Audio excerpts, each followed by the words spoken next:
I'd like to talk about roller derby names for a minute, specifically why I do not have one.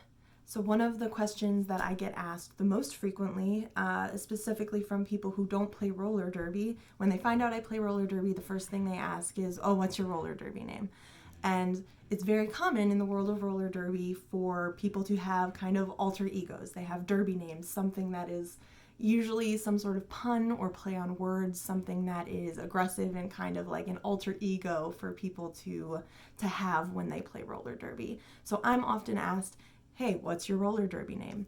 The truth is my roller derby name is EJ. It's just EJ. I don't have one. The reason I don't have one is because I came out, I guess at this point, maybe 4 or 5 years ago as non-binary.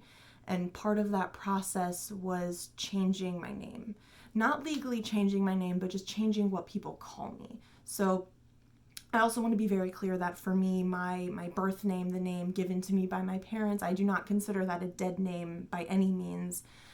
My name is Elisa, and I decided as part of my non-binary coming out transition experience was I wanted to be called something a little bit less feminine, and I wanted to be something a bit more neutral, and EJ felt right. And at the time, I was actually going by the online handle Electric Jellies. So if you know me from the gaming world, right, my name in that space is Electric Jellies or Jellyfish Jellies, something along those lines. So the J kind of fit there, and while the J doesn't officially stand for jellyfish or something silly like that, it felt right. EJ felt right.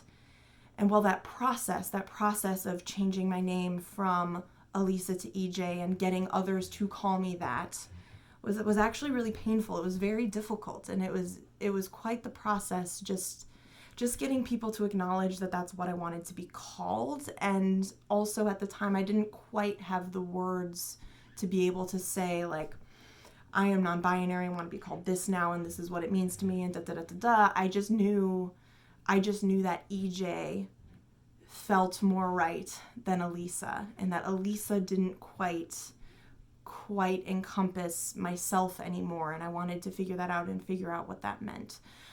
So that's why I went by EJ, and that's why I picked that. So when I first started playing roller derby, I did start going by the name Scarbuck. That was the derby name that I chose for myself. I'm a big fan of Battlestar Galactica, so Starbuck is the character in that. And if you've ever seen the show, and if you know me, then you know that I'm pretty similar to that character. But it just didn't really feel right. People didn't quite get it. The people always thought it was a play on Starbucks, but it's not. So I just didn't really like that. And then I also had this realization moment of why picking a derby name just like felt like such a daunting task to me, and why it felt like something that no matter what I picked, nothing felt right and nothing felt like it fit. And it's because I already did that. I already went through a rebranding. I already picked a new name for myself, and I already convinced, right? That feels weird to say, but I got other people to call me what I want to be called, and that's EJ. And so I now have this disconnect of, like, over here, like, this is my real life and I'm EJ, and this is my roller derby life and I'm something else, and this is my gaming life and I'm Electric Jellies. No, like, none of that anymore, because it's all me. It's all EJ. I am all of those things, and I'm kind of all of those things all the time. I don't really transition into being different people anymore. So I just, for me, I feel like I'm just EJ. I'm all EJ all the time, and that's why I don't have a derby name.